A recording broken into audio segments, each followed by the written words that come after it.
Ang programang ito ay rated SPG. Striktong patnubay at gabay ng magulang ang kailangan. Maaaring may masiselang tema, lengguwahe, karahasan, sexual, horror o droga na hindi angkop sa mga bata. Narito na po ang ating latest updates at kaunting advance episode sa mangyayari sa FHS Batang Quiapo. Patuloy pa rin ngayon ang paghahanap nito si Tanggol sa asawa nitong si Mukang. At dahil sa kanyang paghahanap ay napunta nga siya dito sa Quiapo.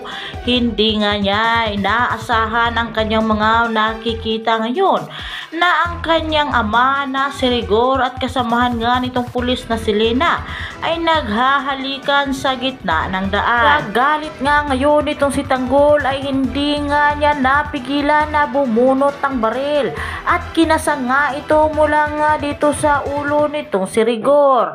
Dahil isang araw itong manluloko, wala nga raw itong kwentang ama at asawa mula nga dito sa kanyang ina na si Marites. Hindi nga raw hahayaan nito si Tanggol na saktan lamang nitong si Rigor ang kanyang nanay. At patuloy pa rin ngayon itong si Lena sa paggiyak at nagpagmamakaawa mula nga dito kay Tanggol na huwag nga raw itong saktan ang kanyang ama. Ngunit dito nang napagtanto ngayon itong si Tanggol na bakit nga ba raw gusto nga nitong si Rigor na siya ang masunod sa loob ng kanilang pamamahay ay dahil nga sa panluloko nito.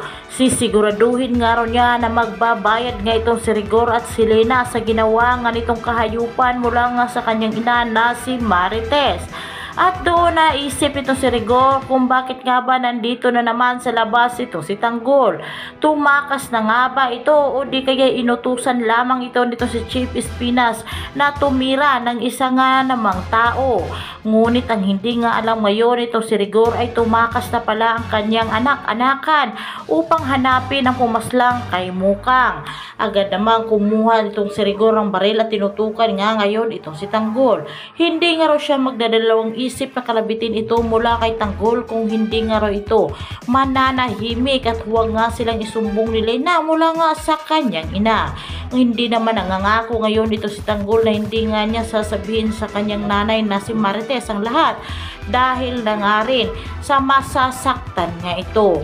Kung patuloy nga raw nitong si Rigor na saktan nga ang kanyang nanay Tess ay siya na nga raw mismo ang bubuwag sa sungay nitong si Rigor upang tuluyan na nga itong mawala sa kanila. Total naman raw ay hindi naman siya nito minamahal bilang isang tunay na anak. Sa kabilang banda naman, itong si Loli nga ngayon at itong si Roda ay ito nga ang pinaka number 1 na chismosa. Nakita nga nila ang pagkakataong ito na nagtutukan nga ng baril itong mag-ama na si Rigor at itong si Tanggol. Agad nga nilang ibinalita mula nga dito sa pwesto at kay Marites na nakita nga raw nila ang mga pangyayaring ito. Nandoon nga rin ngayon itong si Lena na ang umpisa nga ng lahat. Habang itong si Tanggol naman ay patuloy pa rin ng paghahanap ng asawa nitong si Mukang na baka sakaling araw na mabigyan nga niya ng hustisya ang babaeng kanyang iniibig.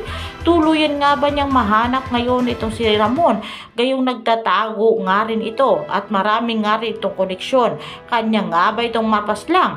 At kung sakaling nga makita nga niya ito ay makikilala nga siya at mamumukhaan na siya nga ang tunay na anak nito. Saan na nga ba ilalagay itong si David kung darating nga ang pagkakataong ito dahil tuluyan nga mabulilyaso ang kanilang plano sa pamilya Montenegro.